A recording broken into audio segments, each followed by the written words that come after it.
आज आम्ही बनवणार आहे गावरान कोंबडीचं चिकन, तेही चुलीवर. बघा पुढं. आता आपण चूल पेटवून घेऊया.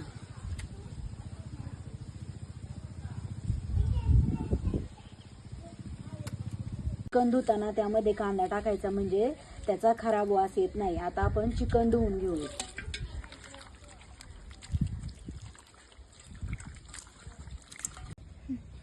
आता आपण चिकन धुवून घेतलं आहे. आता त्याच्यामध्ये शिजण्यासाठी मसाले टाकू. आधी मीठ टाकून घेऊया, त्यानंतर चिकन मसाला टाकूया, त्यानंतर धना पावडर टाकूया आणि थोडीशी हळदी पावडर. आता आपण मिक्स करून घेऊया व्यवस्थित.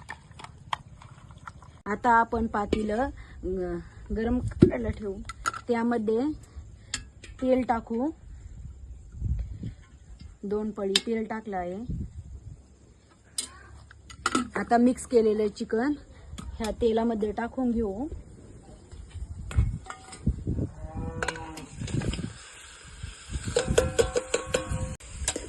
आता आपण याला हलवून घेऊ थोडंसं. त्यानंतर याच्यामध्ये शिजण्यासाठी पाणी टाकू.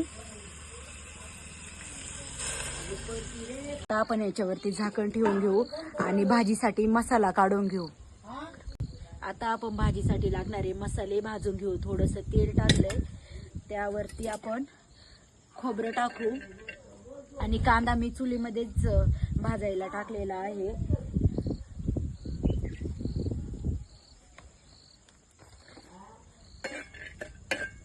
खोबरं चांगलं भाजून घेतलं आहे. खोबरं चांगलं भाजून झाल्यानंतर आपण आता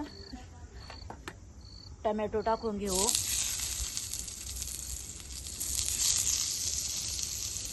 आता आपण टोमॅटो चांगले भाजून घेऊ. आता आपले टोमॅटोही चांगले भाजून झालेले आहे. आता आपण काढून घेऊ. टोमॅटो काढून झाल्यावरती आपण थोडीशी बाजरी टाकू. बाजरीमुळे भाजी जरा घट्ट होती आणि टेस्ट पण चांगली येते, म्हणून बाजरी भाजून घेऊ. आता आपली बाजरी चांगली भाजून झालेली आहे. आपण काढून घेऊ.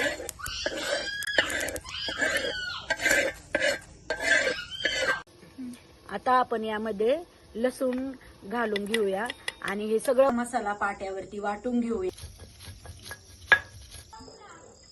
5 पळी तेल टाकून घेतलं आहे.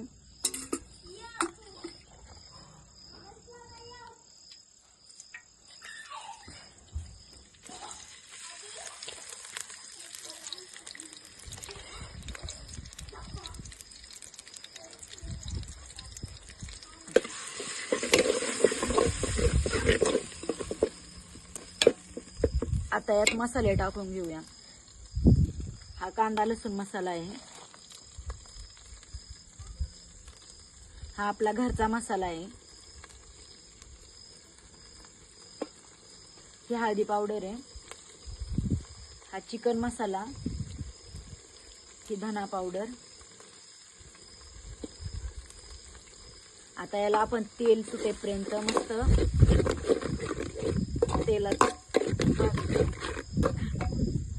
आता आपल्या मसाल्याला चांगलं तेल सुटलेलं आहे. आता आपण शिजून घेतलेलं चिकन यामध्ये टाकून घेऊया. चिकन टाकून घेतलेलं आहे.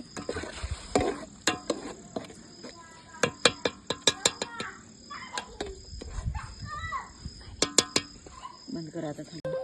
बघा आपली भाजी आता मस्त रेडी झाली आहे आणि खूप छान तरी पण आलेली आहे.